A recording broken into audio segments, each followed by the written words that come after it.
Delighted to be sitting here in the office of Cantor Solomon Zimmelman, or Ooh. as he is known now, Sol Zim, Yes. at his synagogue. And tell us the name of your synagogue? The Hollis Hills Jewish Center. The Hollis Hills Jewish Center in Queens, New York. And we'd like to know, to begin, how long have you been in the cantorate? I would say about 50 to 53 years in that era. I started, my first position was a weekend position where I was in Temple Shalom in Westbury, and I was there for about 3.5 years, from 1959 or 60, so I don't know what that makes it, but 1960 I started there, and when I graduated, in 1964 I came to this congregation. And I've been here ever since, which makes it 48 years I've been here. So you say when you graduated? When I graduated from the Jewish Theological Seminary. And in my third year of school, Moshe Oisher was leaving the Stevensville Hotel up in the Catskills. And Oscar Julius called me, and he knew my abilities musically and chazanically. And he said, Saul, he used to actually call me Zimmy. Zimmy, I got a job for you for Passover. He says, and it's with my choir.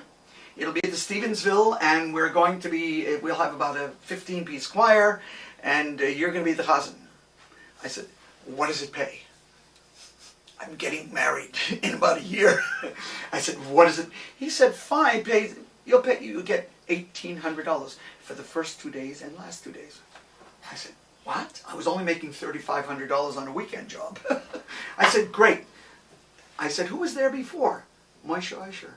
I said, are you kidding me? I said, how am I going to... I said, please, what are you, crazy? He said, Saul, I know you can do it.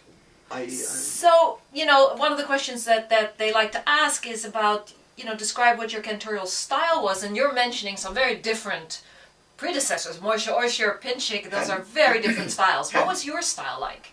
My style, actually, I believe that when you want to be a cantor, you have to make cantorial music your own. I teach cantorial, as you well know. I've put out my anthologies, which has cantorial, but I've minimized it in many ways, and making it much more palatable for the average cantor to be able to utilize, with very, very up-to-date arrangements. And my style, actually, in 1965, I studied with Cantor Moshe Kusevitsky. I believe you have to learn what you feel you want to start creating.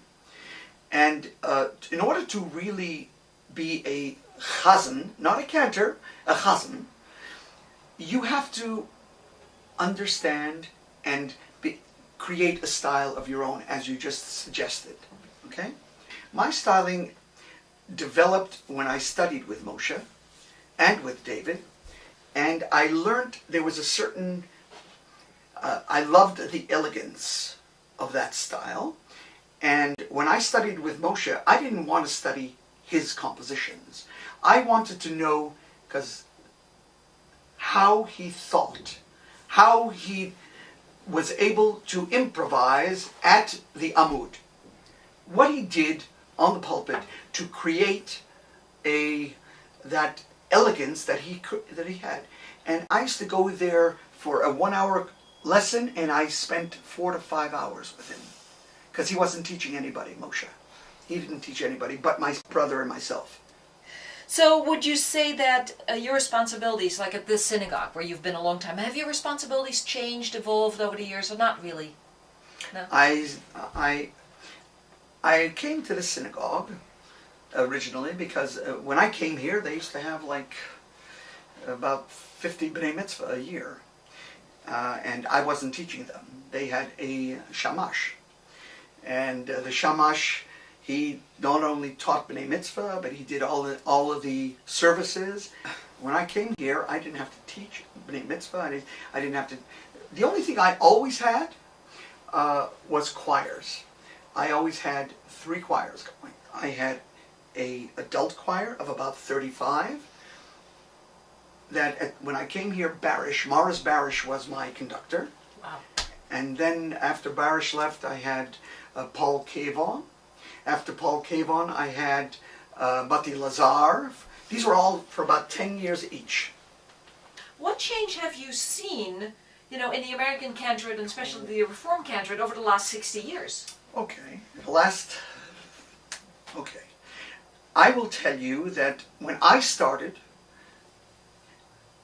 the cantor, in terms of leading the service, there have been changes in so many different areas.